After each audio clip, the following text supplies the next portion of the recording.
I'm saddened to say that Dolly Parton has passed away today, August 25th, 2026. She was 80 years old, and before we talk about anything else, I want you to hear what she actually did. Dolly Parton wrote over 3,000 songs. 3,000! She started when she was 7 years old, 25 number one country singles, over 100 million records sold, 11 Grammys. She's in the Country Music Hall of Fame, Rock and Roll Hall of Fame, and she's in the Nashville Songwriters Hall of Fame. Remember that one, we're coming back to it. So you may have been hearing news about her health for the past year. So let me lay out what we actually know in order. March of 2025, she lost her husband, Carl Dean.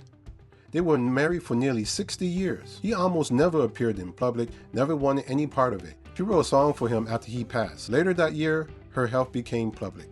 She wrote in regards to her plastic surgery doctor visits, "It must be time for my 100,000-mile checkup." This past month, she opened the season's Dollywood. That's a Dolly Parton theme park if you didn't know. She told the crowd she had a few little health issues. She talked about grief. She said she's been building herself back up spiritually, emotionally, and physically, and she said all is good. And then this past mid-August, she had to pull out of an appearance at her own theme park.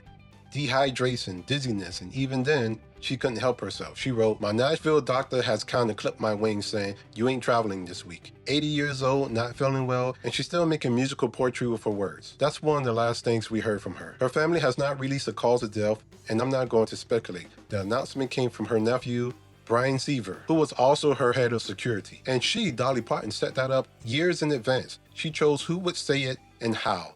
Even her goodbye letter to the world was written by Dolly Parton herself. Her family wrote the obituary themselves, and the first line of it is, "A rhinestone life that shone bright enough for the world to see." Now back to that word songwriter, because that's the part I don't want to get lost this week. Most people met Dolly through the image, the hair, the rhinestone, the laugh, but the image was the front door. The house behind it was built by a woman who understood the business better than almost anyone. When she was in her 20s, Elvis Presley wanted to record her song, "I Will Always Love You." The rights to the publishing of the song. I said, I can't do that. This song's already been a hit with me. Elvis' manager ruined that deal because Dolly didn't want to sell herself short. Years later, Whitney Houston recorded it, and it became one of the biggest records in history. Dolly still owned it. And here's what she did with the money. Her father couldn't read or write. Dolly always said he was the smartest man she knew. He just never got the chance. So in 1995, she started mailing free books to children, one a month from birth until they started school. No cost to the family. That program has given away more than 300 million books. The kids in it don't call her a country star. They call her the book lady. Her family summed up 3 decades in 3 words: love, compassion, resilience.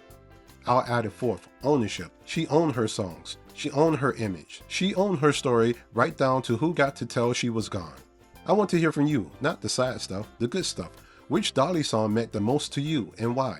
Drop it in the comments. I'm reading every one. And if you want the full story behind "I Will Always Love You," the Porter Wagoner years, the Elvis phone call, the Broadway show she was building at 80 years old, that video is on the screen for you. I made it while she was still with us. Thanks for talking music with me. Rest easy, Dolly. I'm Professor Stringer. If you're a serious music fan, please subscribe, and I'll see you in the next one.